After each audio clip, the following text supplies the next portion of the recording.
குட்டிமா. என்னங்க? குட்டிமா, உனக்காக ஒரு gift வாங்கிட்டு வந்திருக்கேன். கிஃப்டா? நீ கொஞ்சம் திரும்ப. எதுக்கு? திரும்ப சொல்றேன். பார்க்க கூடாது.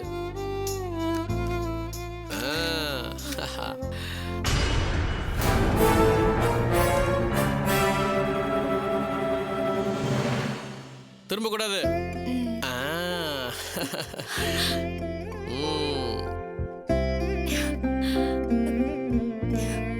என்னங்க செயின் வாங்கிட்டு வந்திருக்கீங்க? எதுக்குங்க? ஏன் எதுக்கெல்லாம் கேள்வி கேட்க கூடாது. நல்லா இருக்கா இல்லைன்னு மட்டும் சொல்லு. நல்லா இருக்கு. ஆனா இப்போ எதுக்கு இதெல்லாம்? இந்த பாரு, இன்னைக்கு ஒரு நாள் மட்டும் எனக்கு ஷேர் மார்க்கெட்ல ஏகப்பட்ட ப்ராஃபிட் கிடைச்சது.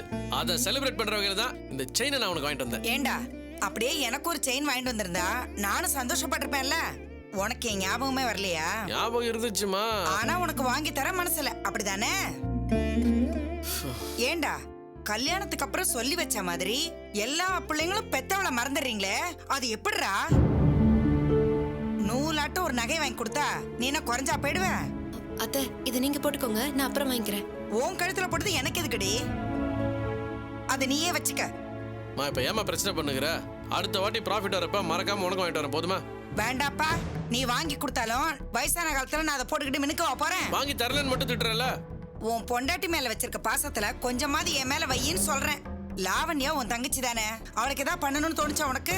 அவளுக்கு ஒரு குழந்தை இருக்கு, அதுக்கு ஏதாவது பண்ணுனியா நீ? அதெல்லாம் நான் மறக்கலாமா, கொஞ்சம் மெதுவா பண்ணிக்கலாமேன்னு தான். டேய், அவ குழந்தைய பெத்து மாமியார் வீட்டுக்கு போயிட்டாடா. மாமியார் வீட்டுக்கு போகும்போதே எல்லாம் செஞ்சிருக்கணும். மெதுவா பண்ணலானா பாக்குறவங்கள திட்ட மாட்டாங்க. குழந்தைய வெறுங்கழுத்தோட வேற அனுப்பியிருக்கோம். லாவணியோட குழந்தைக்கு கண்டிப்பா நான் பண்ணுவேமா. நீ எதுக்கு டென்ஷன் ஆற?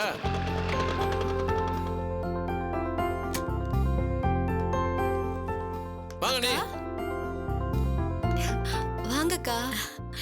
நேத்து நீ போன் பண்ணப்பவே வரலான்னு நினைச்ச, ஆனா கடையில ஆள் இல்ல, அதான் வர முடியல. பரவாயில்லக்கா, நீங்க உட்காருங்க. இல்ல துளசி, எனக்கு நிறைய வேலை இருக்கு. நீ செயினை எடுத்துட்டு வா, நான் கிளம்பணும். சரிங்கக்கா. நம்ம பார்த்து நிக்கிற, அப்போ எத்தனை அப்போ? அண்ணி, நீங்க உட்காருங்க, அவங்களுக்கு குடிக்க எதை கொண்டு வைப்போம். சரி. இல்ல வேணாம் வேணாம், நான் கிளம்பும் போதே சாப்பிட்டுட்டு தான் வந்தேன்.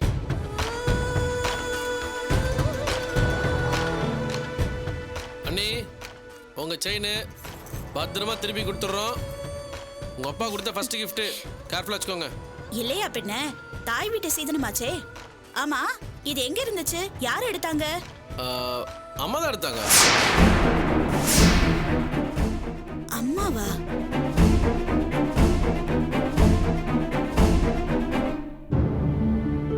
துளசி பீரோக்குள்ள பத்திரமா தான் வச்சிருந்திருக்கா. அது எங்கேயோ கேப்ல மிஸ் ஆகி கீழே விட்டுக்குது. துணி எடுக்கும் போது அம்மா கடிச்சிருச்சான்னு சொன்னாங்க. அதுக்கப்புறம் தான் எனக்கு உயிரே வந்துச்சு. எப்படியோ அம்மா பண்ணிட்டு எனக்கு நகை கிடைச்சிருச்சு. அது வரைக்கும் ரொம்ப சந்தோஷம். சரி, எனக்கு வெளியே கொஞ்சம் வேலை இருக்கு, நீங்க இருந்து சாப்பிட்டு போக, நான் கிளம்புறேன். இல்ல இல்ல, எனக்கும் டைம் ஆச்சு, நானும் கிளம்பணும். அக்கா ப்ளீஸ்க்கா, எப்போ ஒரு நாள் வரீங்க, கொஞ்ச நேரம் இருந்துட்டு தான் போங்களேன். சரி, நீங்க கிளம்புங்க, நான் கொஞ்ச நேரம் இருந்துட்டு போறேன். வரேன் நீ, வரேன் துளசி, வரேம்மா. அக்கா உள்ள வாங்க.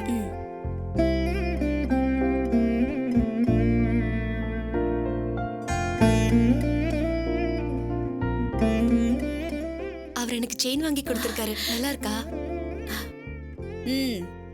என் கொழுந்தனாருக்கு உன் கழுத்துல செயின் போட்டு அழகு பாக்குறதுக்கு இவ்வளவு நாள் ஆயிருக்கு. ரொம்ப நல்லா இருக்கு. தேங்க்ஸ்க்கா. சின்னதா ஒரு செயின் வாங்கியிருக்காரு, இன்னும் நெக்லஸ், வளையல், தோடு, ஒட்டியானம் இதெல்லாம் வாங்கணுமே, அதெல்லாம் எப்பவா? அவரால முடியறப்ப வாங்கி தருவாருக்கா. இந்த செயினுக்கே இவ்வளவு நாள் ஆயிருக்கு, அதெல்லாம் எப்போ? நீ கிழவியானதுக்கு அப்புறமா? அவர் வாங்கியே தரலனாலும் அதை நான் ஒரு குறையவே நினைக்க மாட்டேன்க்கா. ஏன் அப்படி? கல்யாணத்துக்கு முன்னால அப்பா எனக்கு என்னெல்லாம் செலவு பண்ணாரோ அதெல்லாம் இப்ப இவரு தானே பண்ணிட்டு இருக்காரு.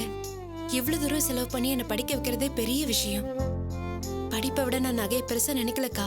நீ எப்பவுமே இப்படிதான் விவரம் இல்லாம பேசிட்டு இருப்ப. பணத்துக்காக நீங்க எப்படி எல்லாம் கஷ்டப்பட்டிருக்கீங்க. இப்பதான் கொஞ்சம் கொஞ்சமா பணம் வர ஆரம்பிச்சிருக்கு. இனிமேதான் நீ உஷாரா இருக்கணும். என்ன படிக்க வச்சு வீட்டுக்கு தேவையானதை வாங்கி போட்டா போதும், மத்த எதையும் நான் கண்டுக்க மாட்டேன்னு நீ இருக்க கூடாது. உன் புருஷனுக்கு எவ்வளவு வருமானம் வருது, எவ்வளவு செலவாகுது, இதெல்லாம் நீ நோட் பண்ணிக்கிட்டே இருக்கணும். இப்போ உனக்கு செயின் வாங்கி தந்தாருல, அதுக்கு பணம் எப்படி வந்ததுன்னு நீ கேட்டியா? கேட்டேன்க்கா. ஏதோ ஷேர்ல இன்வெஸ்ட் பண்ணதுல ப்ராஃபிட் கிடைச்சதுன்னு சொன்னாரு. பாத்தியா, ஏதோ வந்துச்சுன்னு குழப்பமா தான் சொல்றியே தவிர கரெக்டா சொல்ல மாட்டேங்கிற. ஆம்பளைங்க எப்பவுமே எல்லா விஷயத்தையும் பொண்டாட்டிக்கிட்ட ஷேர் பண்ணிக்க மாட்டாங்க. பொண்டாட்டிக்கிட்ட சொல்லணுங்கிற அவசியமே இல்லைன்னு நினைப்பாங்க. ஆனா நம்ம அப்படியே விட்டுற கூடாது. தோண்டி துருவி என்ன வந்துச்சு என்ன செலவு பண்ணீங்கன்னு கேட்டுக்கிட்டே இருக்கணும். பணம் சம்பாதிக்கிற ஆம்பளைங்களுக்கு அதை எப்படி கரெக்டா செலவு பண்ணணும்னு தெரியாது. தேவையில்லாம கண்டதுக்கு செலவு பண்ணி காசை வேஸ்ட் பண்ணுவாங்க. அதுவும் தமிழை பத்தி சொல்லவே வேணாம். யாராவது கஷ்டமா இருக்கு அவசரம்னு கேட்டா உடனே பணத்தை தூக்கி கொடுத்துட்டு வெப்பன்னு முழிப்பாரு. நீ அவர்கிட்ட வரவு செலவு கணக்கு கேட்டாதான் ஊதாரித்தனமான செலவெல்லாம் கட் ஆகும். உன் புருஷனுக்கு ஒரு பக்கம் பேங்க் சம்பளம், இன்னொரு பக்கம் பிசினஸ் வருமானம். பேங்க் சம்பளத்தை வீட்டு செலவுக்கு வச்சுக்கோ, பிசினஸ்ல வரத இன்வெஸ்ட்மெண்ட் பண்ணு. அதெல்லாம் அவரே பாத்துப்பாருக்கா. புருஷனை ரொம்ப தான் நம்புற. சரி, இப்போ உன்கிட்ட பணம் எவ்வளவு இருக்கு? என்கிட்ட ஒரு 500 இருக்கும்க்கா. சில்ற ஒரு 50 rupees இருக்கும். அவ்வளவுதானா? அவ்வளவுதான்க்கா. உன் புருஷன் ஒரு பேங்க் ஆபீசர், சைடுல பிசினஸ் வேற பண்ணிட்டு இருக்காரு. அவரோட பொண்டாட்டி நீ 500 ரூபாய் வச்சிருக்கேன்னு சொல்றியே, வெக்கமால உனக்கு? அவரு வெளியில போய் வேலை பாக்குறாரு, நீ வீட்டுல வேலை பாக்குற. வர வருமானத்துல 2 பேருக்குமே பங்கு இருக்கு. மாசம் மாசம் ஒரு 1000 ரூபாய் வாங்கி சேமிப்புல போட்டிருந்தா கூட ஒரு நல்ல அமௌண்ட் சேர்ந்திருக்கும்ல. உனக்கு அது கூட பண்ண தெரியாதா? அப்படிலாம் சேர்க்கணும்னு எனக்கு தோணலக்கா. அதான் 500 ரூபாய் இருக்குன்னு பெருமையா சொல்ற. காசு வரப்பவே நகையாவோ பொருளாவோ வாங்கி சேர்க்கணும். அவரு பார்த்து பாருன்னு நீ விட்டுட்டா பிசினஸ்ல லாஸ் ஆயிடுச்சுன்னா பிற்காலத்துக்கு என்ன பண்றது? கோடி கோடியா வருமானம் வந்தாலும் மொத்த வருமானத்தையும் செலவு பண்ணிட்டு இருந்தா வீடு தாங்காது. மாசம் மாசம் சேமிப்புக்குன்னு கொஞ்சம் ஒதுக்கணும். தங்கத்துல இன்வெஸ்ட் பண்ணு, இல்ல ஏதாச்சும் வீடோ லேண்டோ வாங்கி போடு. இது ஓ நல்லதுக்காக மட்டும் சொல்லல, உன்னோட சேர்ந்து தமிழும் நல்லா இருக்கணும். அத மனசுல வச்சுக்கிட்டு தான் சொல்றேன். ஆரம்பத்துல என் வீட்டுக்காரர் மட்டும் என்ன விவரம் இல்லாம தான் இருந்தாரு. நான் தான் குத்தி குத்தி அவரை பிசினஸ் ஆரம்பிக்க வச்சு கணக்கு வழக்கெல்லாம் பார்த்து இந்த அளவுக்கு நாங்க வளர்ந்துருக்கோம். கடைய பாத்துக்கதான் அவர் இருக்காரேன்னு நான் சும்மா இல்ல, கூடவே போனேன். நானும் கத்துக்கிட்டேன். இப்ப எனக்குன்னு தனியா ஒரு கடை, தனியா ஒரு வருமானம் இருக்கு. நான் கணக்கா இருந்ததுனாலதான் இன்னொரு கடை வந்துச்சு. பொம்பளை இப்படி கணக்கா இருக்கிறதுல தப்பே இல்ல. நீயும் அப்படியே இரு. சரிக்கா, நான் அப்படியே இருக்கேன். ஓ நல்லதுக்கு தான் சொல்றேன், பார்த்து நடந்துக்க. சரிங்கக்கா, இருங்க வந்துடுறேன்.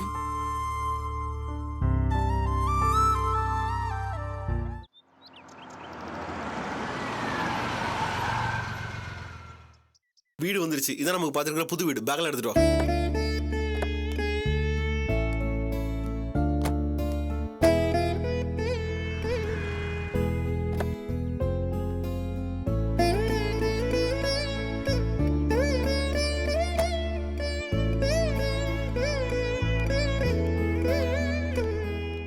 வா, வந்து பாரு.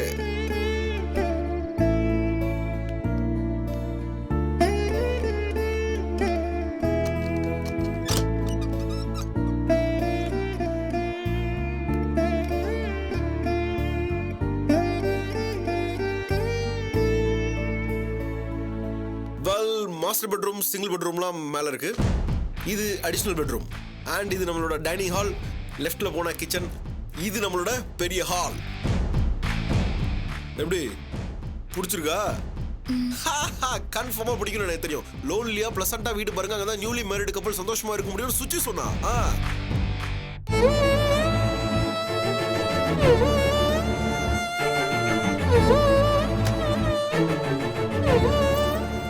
வீடு பார்க்க தான் கொஞ்சம் டிலே ஆயிடுச்சு. இந்த வீடு தான் ஃபிக்ஸ் பண்ணோம்னா எல்லா ஃபர்னிச்சரை வாங்கி செட்டரைட் பண்ணிட்டேன். சுச்சி தான் கூட இருந்து எல்லா ஹெல்ப்பும் பண்ணா. எதை எங்கெங்க வைக்கணும் டிசைட் பண்ணல இருந்து எங்கெங்க எல்லாத்தையும் அரேஞ்ச் பண்ணது வரைக்கும் எல்லாமே சுச்சி தான். அந்த வால் மவுண்ட்ஸை ஃபிக்ஸ் பண்ணது கூட அவன் தான். கர்டன்ஸ் எல்லாம் அவன் தான் சூஸ் பண்ணா. பயங்கர ரசனையா பண்ணிருக்கல. வா மேல போலாம். சுச்சி சுச்சி சுச்சி.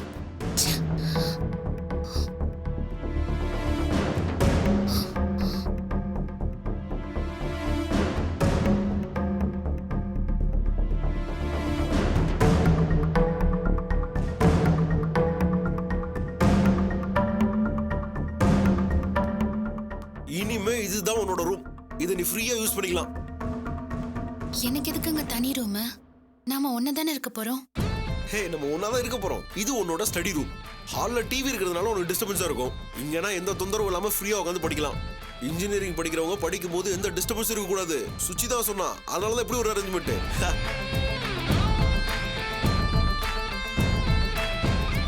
அப்புறம் தீபம் உங்ககிட்ட ஒரு சில விஷயங்களை வெளிப்படையா பேசலாம்னு நினைக்கிறேன். நம்மளுக்குள்ள ஒரு நல்ல அண்டர்ஸ்டாண்டிங் இருக்கணும்னா ஆரம்பத்திலே மனசு விட்டு பேசி புரிஞ்சுக்கிறது ரொம்ப நல்லது. இதையும் சுச்சி தான் சொன்னாங்களா? நோ நோ நோ, இது நானே யோசிச்சேன். கமான் போலாம்.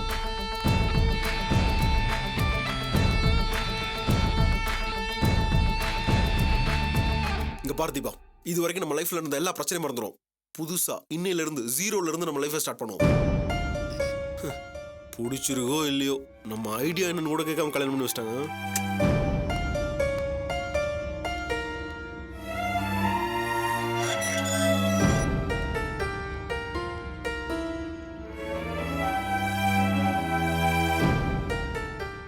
பிஃபோர் மேரேஜ் நம்ம பேரண்ட்ஸ் நம்ம விஷயத்தில் தலையிட்டாங்கன்னா அது கேர், நம்ம மேல அஃபெக்ஷன் இருக்கும், எக்ஸ்பெக்டேஷன்ஸ் இருக்கும், அது ஓகே அக்செப்ட் பண்ணிக்கலாம். ஆஃப்டர் மேரேஜ் நம்ம விஷயத்துல பேரண்ட்ஸ் தலையிடுறது அத்துமீறல். அப்பா அம்மா அக்கா தங்கச்சி யாரா இருந்தாலும் ஹஸ்பண்டோட விஷயத்துல தலையிடக்கூடாது. இனிமே அப்படி தலையிட்டாங்கன்னா என்னால ஏத்துக்க முடியாது. நமக்குள்ள சின்ன சின்னதா அண்டர்ஸ்டாண்டிங் ப்ராப்ளம் இருந்தது உண்மைதான். கொஞ்ச நாள் பேர் தான் நம்மளே பேசி அதை சரி பண்ணிருக்கலாம். தேவையில்லாம உங்க அப்பா தலையிட போய் தான் பிரச்சனை பெருசாயிடுச்சு. நம்ம விஷயத்துல அவரையே தலையிடுறாரு. எனக்கு அது சுத்தமா பிடிக்கல. இங்க தீபா பிரபாகர் மட்டும்தான், வேற யாரும் வந்து இன்டரப்ட் பண்ணக்கூடாது. இதை பண்ணா நல்லா இருக்கும், அதை பண்ணா நல்லா இருக்கும், இதை பண்ணு இதை பண்ணாதன்னு யாராவது வந்து அட்வைஸ் பண்ற மாதிரி பண்ணா நான் ஒத்துக்கவே மாட்டேன்.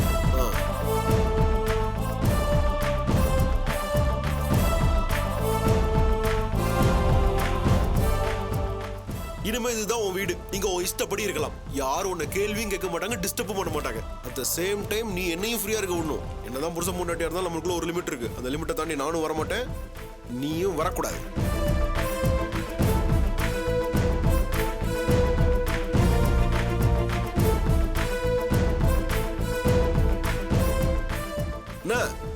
முத நாளே கண்டிஷன் எல்லாம் போறான்னு சொல்லிட்டு டிஸ்டர்ப் ஆகாத. சண்டையோ சமாதானமோ நமக்குள்ள இருக்கணும். ஒருத்தருக்கு ஒருத்தர் அண்டர்ஸ்டாண்ட் பண்ணிக்கணும், விட்டு கொடுத்து போகணும். இதெல்லாம் இப்பவே பேசுறது நல்லதுன்னு தோணுச்சு. இல்லைன்னா நம்ம வாழ்க்கை நாசமா போயிரும். உங்ககிட்ட இருக்கிற சில ஹேபிட் எனக்கு பிடிக்கல தீபா, அதை நான் ஃப்ராங்கா சொல்லியே ஆகணும். இந்த பர்டிகுலரா எதுக்கு எடுத்தாலும் அட்வைஸ் பண்றது, அதனால நிறைய இரிட்டேட் ஆறேன். இனிமே அப்படி பண்ணாத. இந்த ஸ்கூல் பேபி மாதிரி அட்வைஸ் எல்லாம் பண்றேன்ல, அதை தயவு செஞ்சு பண்ணாத. எது சரி எது தப்புன்னு எனக்கு தெரியும், நானும் படிச்சிருக்கேன். எப்ப பாரு இந்த கிராஸ் கொஸ்டின் கேட்கறது எனக்கு சுத்தமா பிடிக்கல. ஏன் எதுக்கு எதனால எப்படி அப்படி இப்படின்னு கேள்வி கேட்டுட்டே இருந்தனும் ஏன் எனக்கு தலைவலியே வந்துடும். ஆனா நீ கேள்வி கேட்கறதெல்லாம் என் கேரக்டர் மாத்தி போட நினைக்காத, அதுக்கு சான்ஸே இல்லை.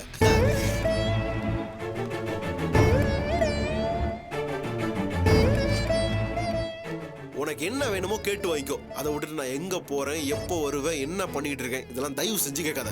மீறி கேட்டேன்னு வையேன், நம்மளும் உருப்பட முடியாது, வாழ்க்கையும் நாசமா போயிரும்.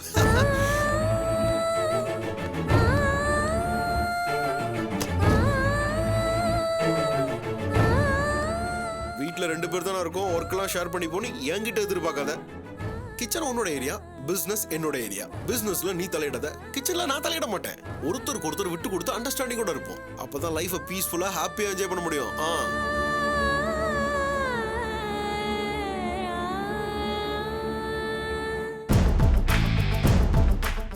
இது வரைக்கும் நான் பேசுனதை வச்சே நான் என்னெல்லாம் எதிர்பார்க்கிறேன் அப்படின்னு உனக்கு புரிஞ்சிருக்கும்னு நினைக்கிறேன். முடியாது, எனக்கு சுத்தமா பிடிக்கல, நான் ஒத்துக்கவே மாட்டேன். வாழ்க்கை நாசமா போயிரும், சான்ஸே இல்ல, உருப்படவே முடியாது.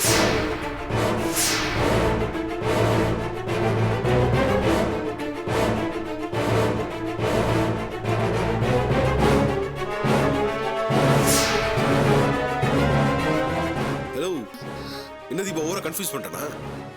இல்லங்க, என்கிட்ட நீங்க என்ன எதிர்பார்க்கறீங்கன்னு என்னால புரிஞ்சுக்க முடியுது. Hey, thank you.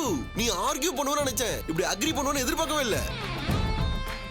அப்புறம் ஃபைனலா ஒரு விஷயம், சுச்சி விஷயத்துல நீ கொஞ்சம் பிராட் மைண்டடா இருக்கணும். அவளை போய் என் எனிமையா ட்ரீட் பண்ற. அவன் எனக்கு எப்படியோ அப்படிதான் உனக்கும். அவன் உன்னோட ஃப்ரெண்டு.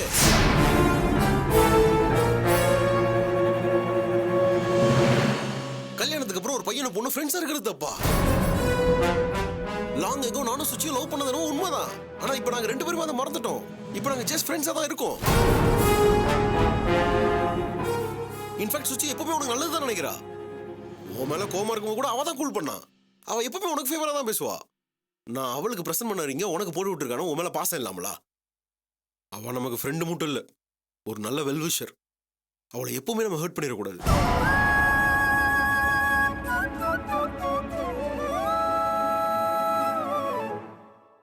ஏன் சைலண்டாவே இருக்க? ஏதாவது பேசு.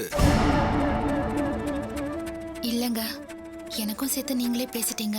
நீங்க என்ன ஆசைப்படுறீங்களோ, எப்படி இருக்கணும்னு விருப்பப்படுறீங்களோ அதுபடியே நான் நடந்துக்கிறேன். குட். எனக்கு இது போதும் தீபா. இனிமே நமக்குள்ள எந்த சண்டையோ பிரச்சனையோ வராது. நம்ம ஹாப்பியா இருக்கலாம். என்னோட கண்டிஷன்ஸை நான் சொல்லிட்டேன். உனக்கு அப்படியே இருந்தா நோ ப்ராப்ளம். என்கிட்ட ஓப்பனா சொல்லலாம்.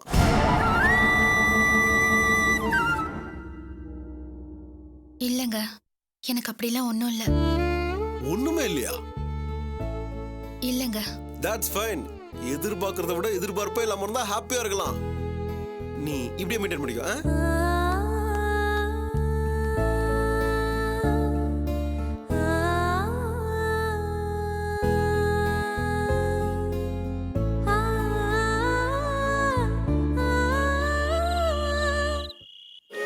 மனசெல்லாம் மழையே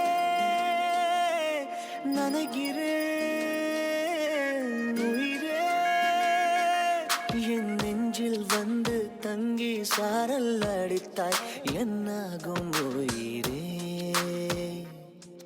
உயிரே, என் கண்ணில் வந்து நின்று என்னை பறித்தாய் என்னாகும் உயிரே உயிரே. அவ வெட்டியா படிச்சுக்கிட்டு இருக்கா, இவன் பாட்டை பார்த்து கனவு கண்டுகிட்டு இருக்கான். அங்க விளக்குக்கு கேடு, இங்க டிவிக்கு கேடு. நல்ல புருஷன் பொண்டாட்டி. டேய், மணி என்னடா ஆகுது? இன்னும் உட்காந்து டிவி பார்த்துட்டு இருக்க? போய் படுப்போ. தூக்கம் வரணும், நீ போய் படுப்போ. படிச்சவ ஏட்ட கெடுத்தா, டிவி பார்த்தவன் பாட்டை கெடுத்தான். என்னவோ பண்ணுங்க.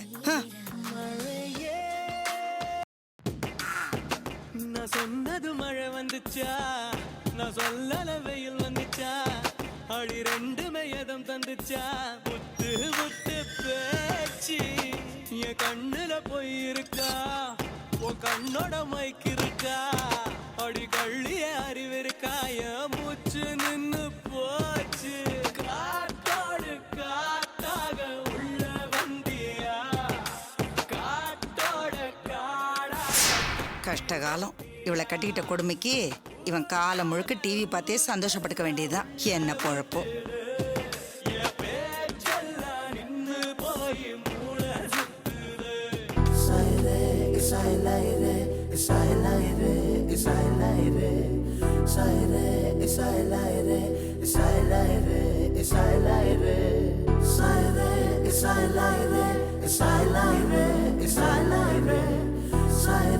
It's I lie,